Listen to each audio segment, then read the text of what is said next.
Sadhguru describes our group, WMG, as not just we make good, but we before me for the good, where passion and purpose is above all, where passion and purpose is put in the forefront. Have you reimagined Bharat, that is India's identity beyond its marked boundary? Have you seen the expanse of its mighty reach? To take us through Bharat's changing power equations with global powers like Western powers, the global north, and the inherent dangers, and also covering what is the idea, the emerging dominance of our powerful neighbor, I now hand you over to Mr. Utpal Kumar, who will take us through his research and writing of Bharat Rising. Utpal Kumar is the opinion editor at News 18 and Firstpost. Over to you, sir.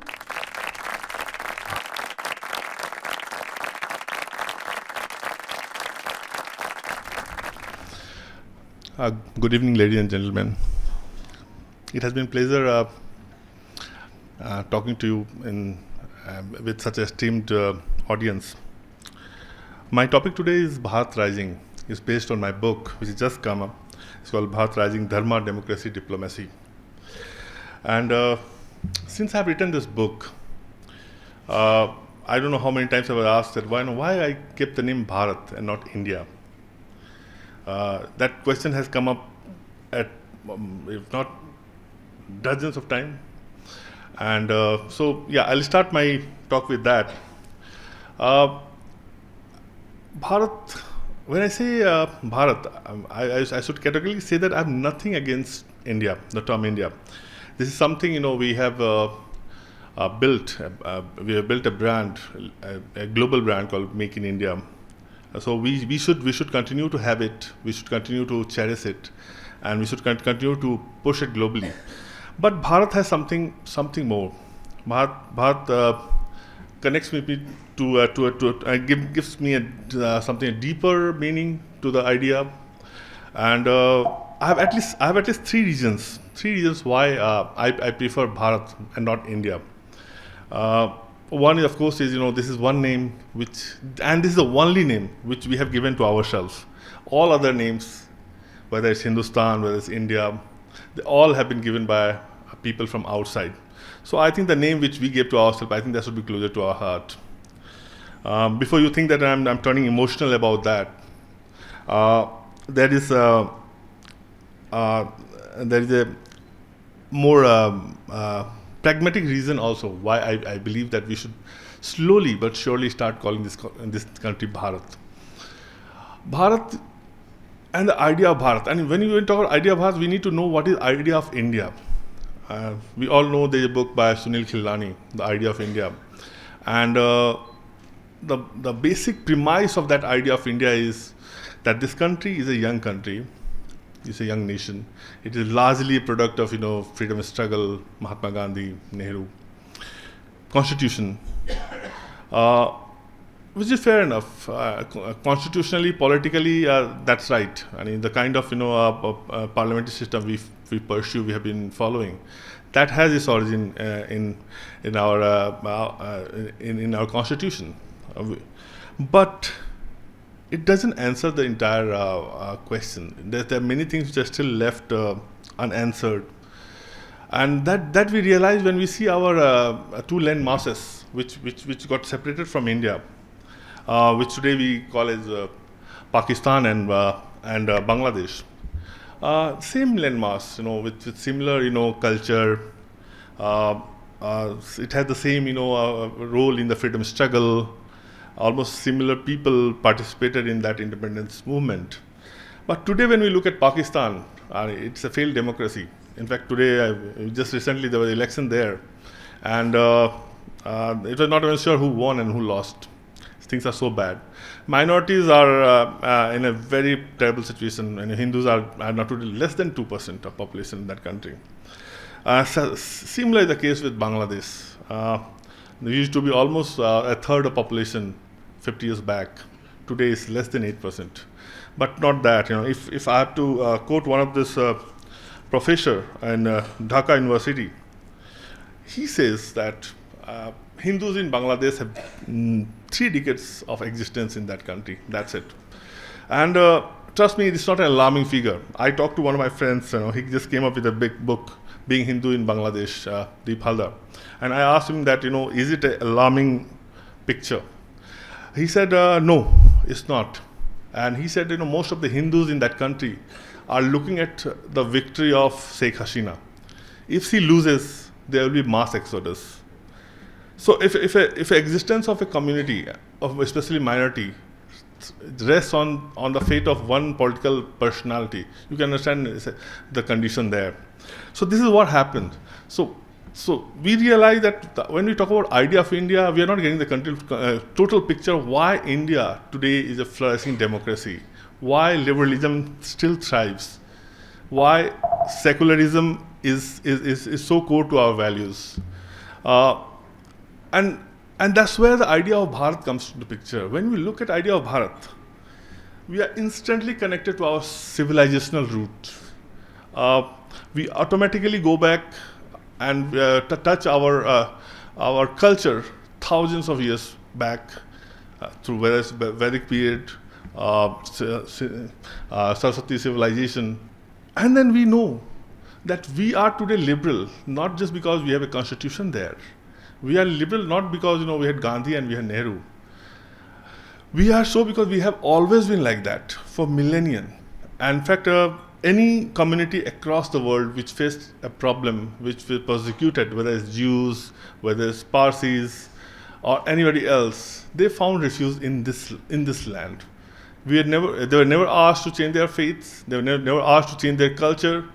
They were given land and they were allowed to live the way they wanted to live. And this happened before we became democratic, so quote unquote. So we have been like that for millennia. In fact, I'll quote External Affairs Minister S. Jaisankar's recent book, Why Bharat Matters. In that book, he writes beautifully with one sentence, and I'll quote him. With each passing day, it is becoming clear that India matters because it is Bharat. So I think we need to understand that thing. But the most important reason, and that's my third point, why I prefer Bharat, is something a bit intellectual reason for that. Bharat comes from a term, a Sanskrit term, 2 words, Bha and Rat, and that is means absorbed in light of wisdom. A country that is absorbed in light and wisdom. Now this country, civilizationally, you see, this country has not been one country which invaded other country. But this country has always spread the idea through knowledge, through wisdom. It has always been what we call Jagat Guru. And this name, Bharat, really explains that. When, a landmass which is absorbed in wisdom is Bharat. So I think and that has been the reason why I believe that, we should start calling this country Bharat. And that's why I have used in my book and across the Bharat. Now, coming to the subject of the talk, Bharat Rising, I believe, there is no doubt that this country is going to rise. And my optimism largely comes from, my background as a history student. I've always did my education in history, and that shows that when you look at the human history, last 5,000 years, you will realize that maximum time or maximum phase of that, power rested in the East and not in the West. Actually, West was just just a blip in the entire time scale of humanity. 1752, maybe 2000. That's the time I see where West completely overtakes the entire world and became the power to reckon with. Before that, it was India followed by China. Historically, and I'll give example of that. At the beginning of the Christian era, and here I'll quote noted economic historian Angus Madison. He says that when the world GDP was $102.5 billion, India had $33.75 billion economy. That's more than a third, and that's just the beginning of Christian era, 2,000 years back. I take it further, 1,000 years later. And he says, at that time, Indian economy was India still was number one with 28.9% of global economy in 1080, followed by China 22.7%.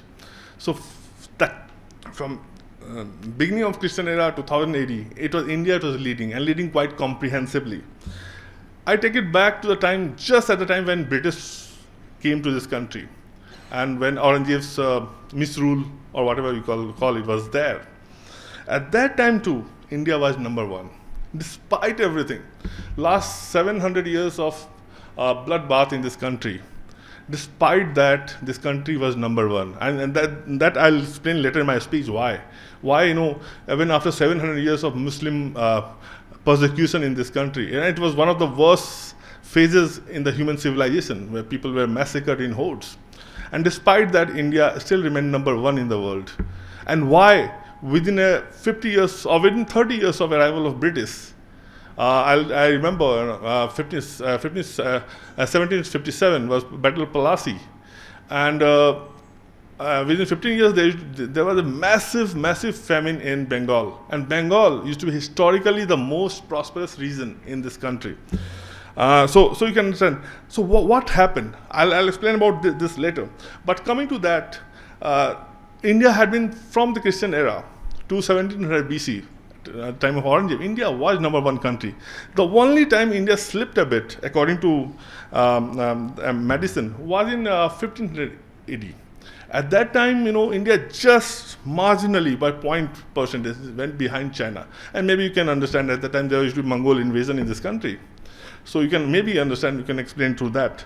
But otherwise, throughout it was India. In fact, I remember, I'm quoting here, Pliny the Elder in 77 AD, writes in his book, Naturalis Historia, and calls India the sink of the world's precious metal. Entire precious metal will come to this country. Such was the case, such was the hold of this country globally, that, after the death of Roman Emperor Nero, a series of laws were passed, curbing the luxurious lifestyle of upper classes, and luxury imports from India were banned. And I'll just take this quote almost 1700 years later, when Francois Bernier, a French physician who visited Mughal emperor's court, Aurangzeb's court, in 1700 AD. And he says the same thing. So nothing changed for almost 2000 years. He writes that it should not escape notice that gold and silver, after circulating in every other quarter of the globe, come at length to be absorbed in India. So this is what India was. India had always been a power to reckon with. It was just 250 years that India slipped miserably. So as a historian, when I look at the larger picture, when I see the picture from totality, I believe that Bharat's time has come, India's time has come. And you can see it. You can see the difference. My book was launched on 20th January in Delhi, and just 2 days after that, there was a Ram Mandir Pran Pratishthan in Ayodhya. Who could have thought? And I remember meeting an old lady in my neighborhood, and her eyes were moist. She said, "Beta, I can't believe I am seeing this day."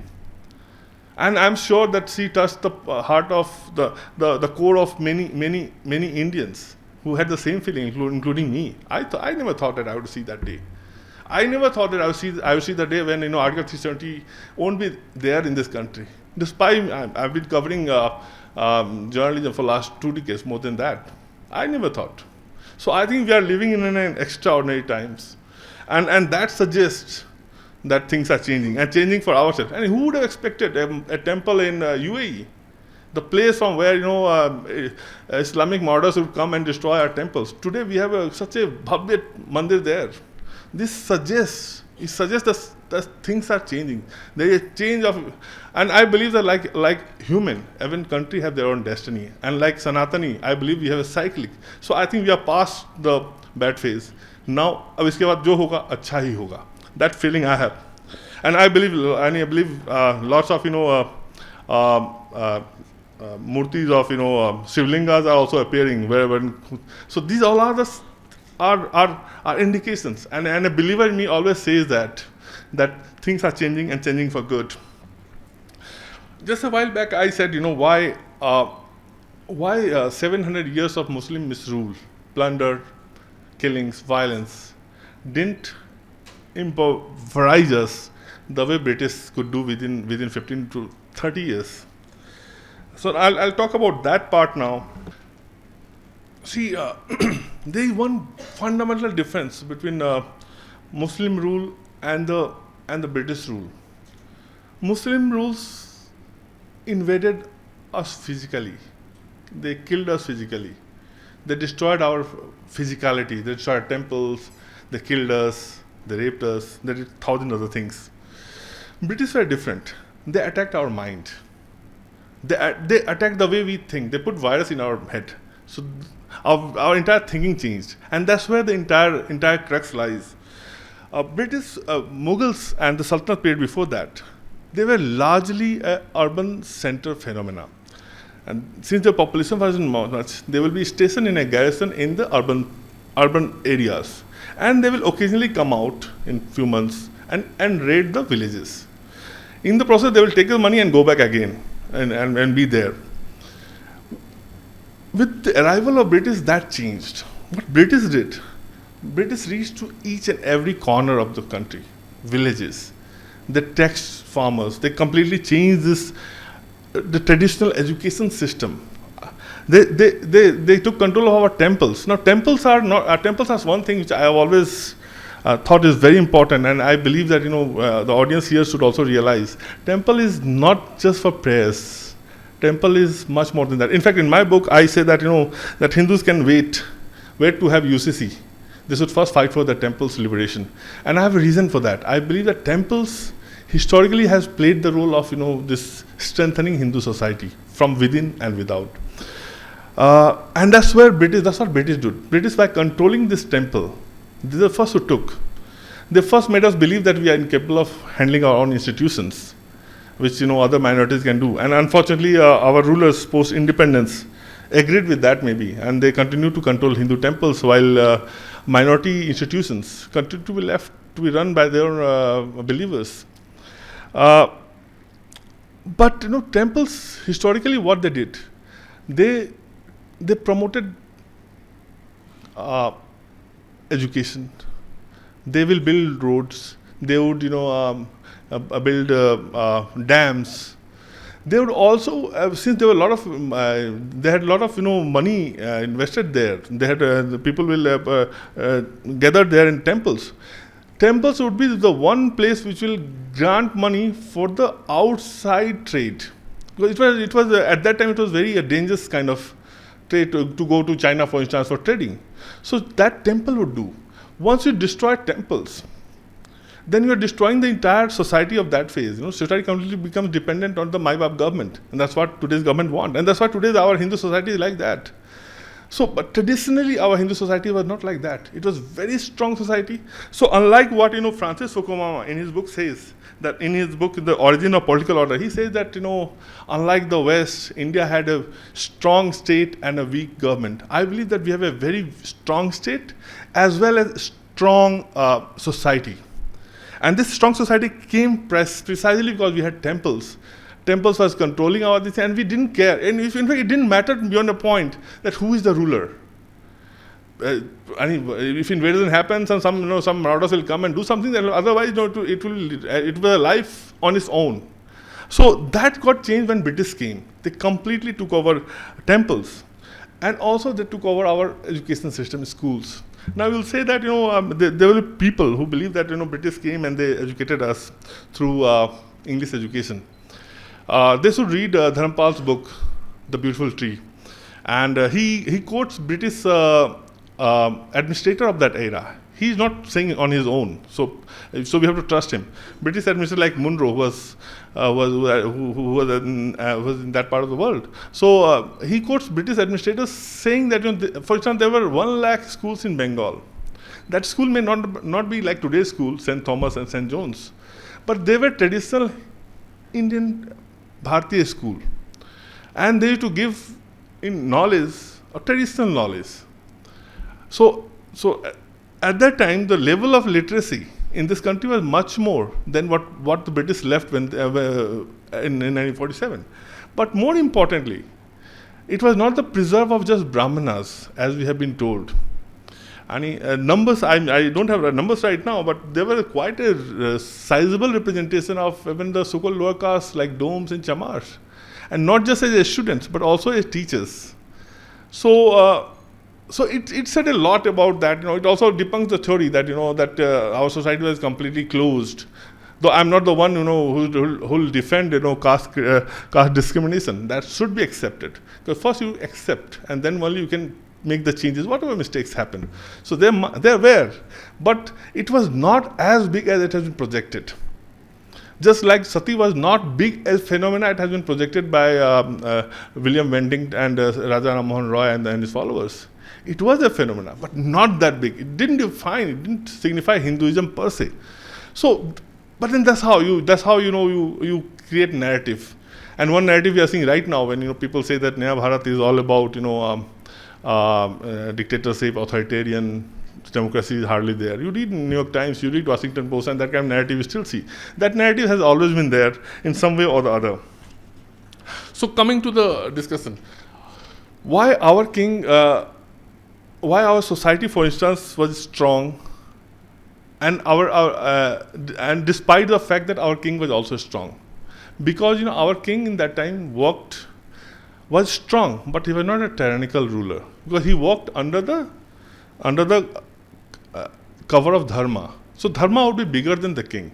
So king had to go by what was the Dharma larger, Dharma is a very untranslatable term, and there is no word for Dharma in English. So like people can use from duty to goodness to justice to law. Some may also use a religion, which is absolutely wrong. I think, Dharma is doing the right thing the right way. So Dharma is the thing, which kind of curbed the basic instincts of king in this country. And that's why India is an exception. This country has been an exception. Indic tradition is an exception where, kings were strong, but they were not tyrannical. They were under control. And society can also be equally strong at that time. So, and also there were reasons, for other reasons also there, like, for instance, king was not the lord of entire land. There are, Arsastra you read and you say, that, you find that, there is king's property. And then there is the property of private individuals. Then there are common lands. And there is unoccupied forest land. So this clearly says that, king didn't have the ownership of entire land. What was the case in West, in Europe and other places? In fact, I'll quote Narad Smriti, which categorically says that a householder's house and his field are considered as two fundamentals of his existence. Therefore, let not the king upset either of them. Absolutely, categorically says that, that a strong state can remain strong without weakening the society. And today when we see that, this is exactly the phenomenon called maximum governance, minimum government. This is exactly what it is. So we don't need to look at capitalist system and the thing. We just need to follow the Indic system, and we'll have the answer of most of our, how to run the state, how to run the economy, how to run the society. And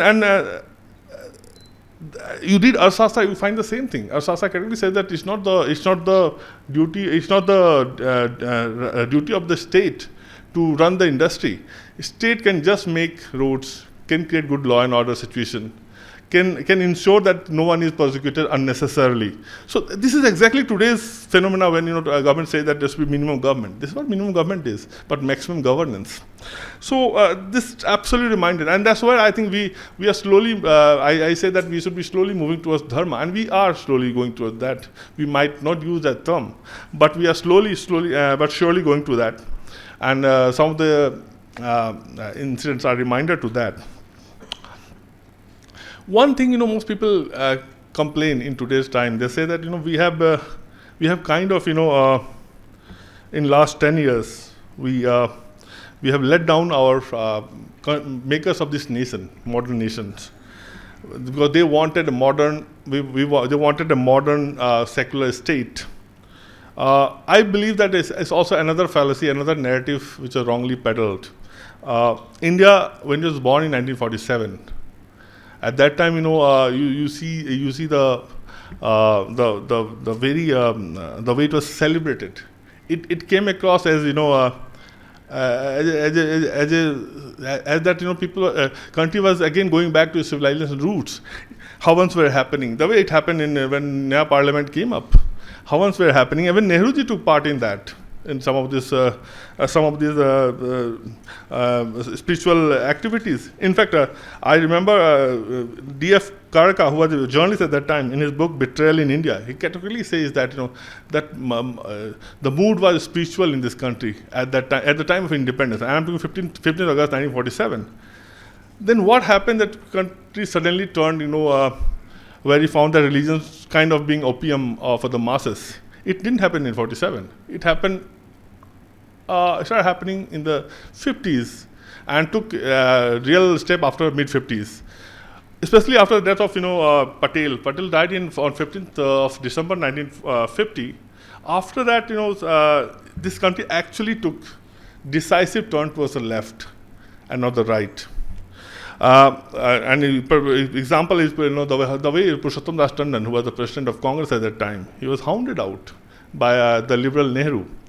And that's another myth that we need to really understand, that people who criticize today's government or today's state, they project Nehruvian government as a paragon of of democracy, of liberalism and everything, which was not the case.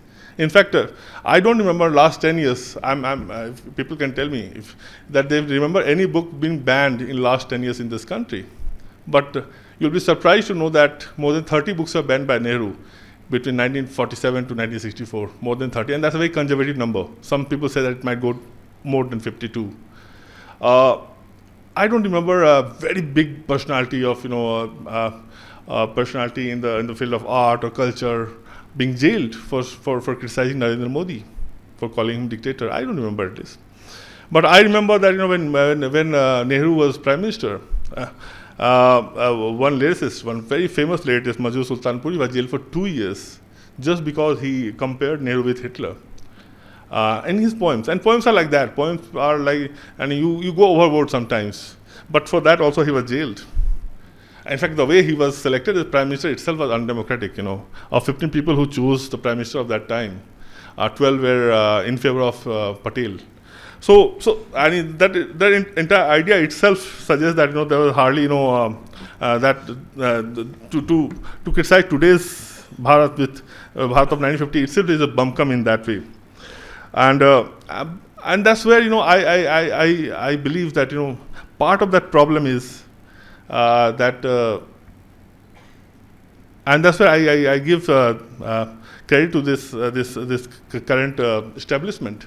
They also took on didn't just make changes in governance or make some of the really remarkable like 370 or democratize and all these things, but also they took head on with what we call elites of this country, people who controlled the narratives for last 70 years. I must say that it's not unique in any country to have elites. Even Americans have Bush family and other families. In India, I know what we call Lutyens Delhi. It's very unique in the sense that for last 70 years they remain in power. They never went out of power. And even when Atal Bihari Vajpayee's government came, unfortunately he continued to look up to the same Lutyens world for legitimacy and more. And perfect example is giving Bharat Ratna to Amartya Sen. He thought that by doing it will be seen as an act of a generosity, a liberalism. It didn't work. I remember P.V. Narasimha Rao, a great prime minister otherwise, one of the most a prime minister who is finally getting his due in this country. I'm very happy about that. He's in his book. He calls him the insider. So everybody before Modi wanted to be insider, wanted to be part of that Lutyens elite club. Modi was different in that way. Modi never reached out to that. So maybe that's the reason why he's also being criticized. He's also being called names. He's also being called a dictator and what so. But definitely I think that narrative is falling apart for sure. And how we can see that the rising Bharat, the phenomena is setting in. Even in diplomacy, for instance, you see how small things like if you see Pakistan, one of the best thing about this government is the way they dealt with Pakistan. Modi started just like a typical prime minister in a very Vajpayee way, inviting everyone, including prime minister from Pakistan, Nawaz Sharif. But when it didn't work, when he got terror attacks in this country, he changed. Unlike what Vajpayee did. Vajpayee from Lahore went to Kargil, but then again he chose to go to Agra. But here was one person. He after a series of attacks, he completely stopped talking to, and there is reason for that. You see, and there is merit in the entire thing. We sometimes believe that diplomacy is all about talking to somebody. I believe in the very Narasimha Rao way of politics. Sometimes not talking is the best way of diplomacy, and by not talking to Pakistan today, this government has shown a way how to deal with that. And I anyway have a three. I'm told that the time is, so I'll just cut it short in next 5 minutes. This entire talk of Bharat Rising won't be complete without pointing out some of the key points what we need to do to ensure that this entire process gets strengthened. And one of the most important point for me will be that we have still not owned up our own history. I'm sorry, the next topic, Saraswati, speaker will talk about that. But our history is still history written from the perspective of invaders, outsider history. Our history still jumps from Aryans, where Aryans are seen as invaders, migrants, to suddenly to Sultanates, to Mughals, where there is little space for our own indigenous achievements. Our own fighters, our own civilizations, our own kingdoms and empires, whether it's Vijayanagara Empire or a home empire or Chola's empire, one of the best empires in the world and the longest one. And there hardly any discussion on that. Even our NCERT textbook hardly talks about that. So our history book is still largely Delhi-centric. We need to change that. Until the time we don't own up our history, I don't think we can really believe that we have really taken ourselves out of this prism of this coloniality. The second reason, which I also talked earlier, was the temples.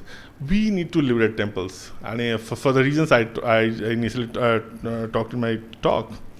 And it's not just religious. It's not just related to one community. When I talk to temples, even on a typical secular religion, and we all tend to believe, and there are many people who will say, "Oh, Ayodhya में hospital school बन जाना चाहिए था." ऐसे बहुत लोग हैं, अभी भी हैं.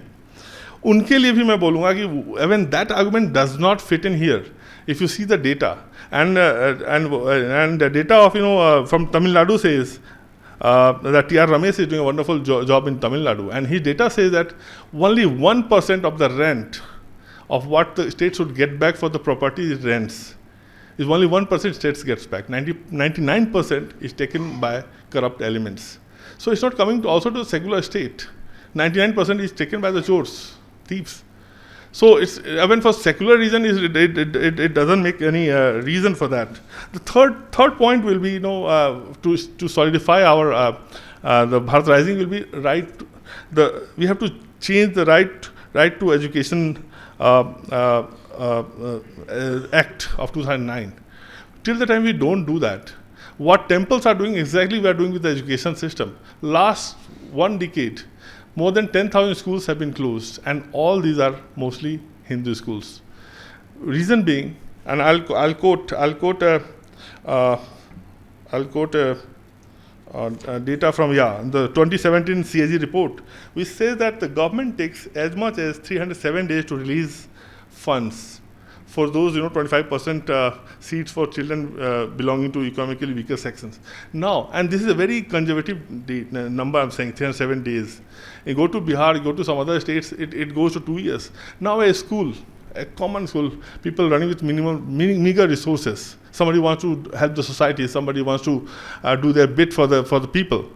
they don't have that much resources to wait for 2 months to get the 25% of the money.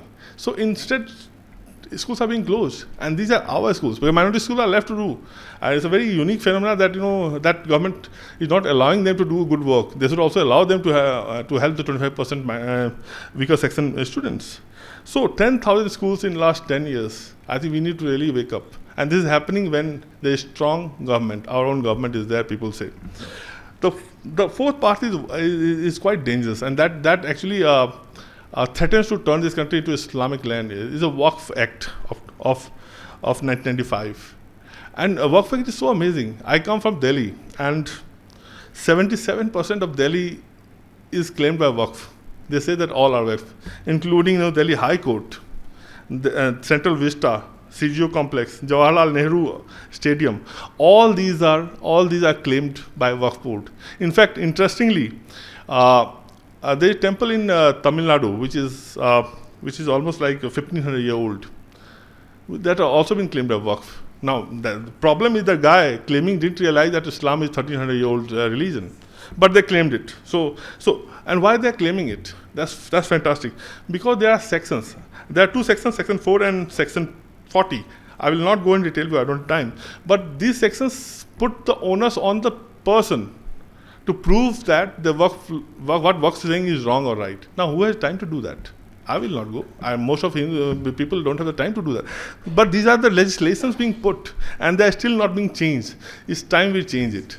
And last but not least, I think we need to have a judiciary which also gets reformed.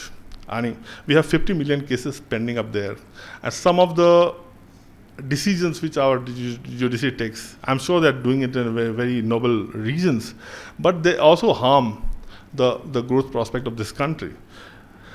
Also, there is a tendency now to interfere into the working of judiciary, in the legislature as well as executive. That should stop. But more importantly, this collegial system needs to be reformed. So I think these are the 5 things we need to immediately do. And as a civil society, we need to put focus on that. We need to force our people, we know the people in corridor of power, to bring changes. Especially, I believe that temples, we need to really do. This is our failing more than anybody else.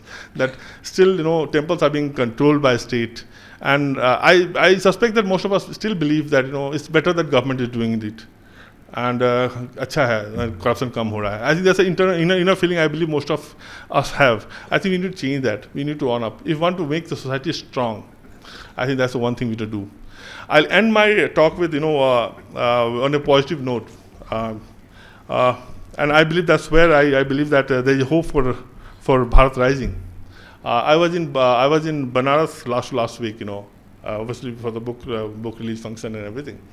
And I was just walking along the ghats. It has really changed. I think those of you who have not gone there, please go. It's wonderful. You feel good about it. You feel proud about our country, about our civilization. It's really good. And I went before that in 2014, and I went now. I could see the difference. But one difference which I really liked there was, in 2014 when I went, most of the people I could see were generation of my father, or maybe people slightly in the 50s, 60s. This time when I went, I saw many people like me, or younger than me, on the ghats. Some of them even took their kids, 3 or 4 or 5 year old kids, traveling on the ghats, boating there, sharing things. That was quite a moment for me. I thought that was a time when the young India is meeting the most civilizational core of India, because Banaras is the oldest city in the world, and that's where I see that that's where I see the hope that new India, the young energetic India, is now not shy of owning up the past. It's not apologetic about its own culture, and it's now absolutely going to take the country forward. On that note, I'll just conclude my speech. Thank you very much.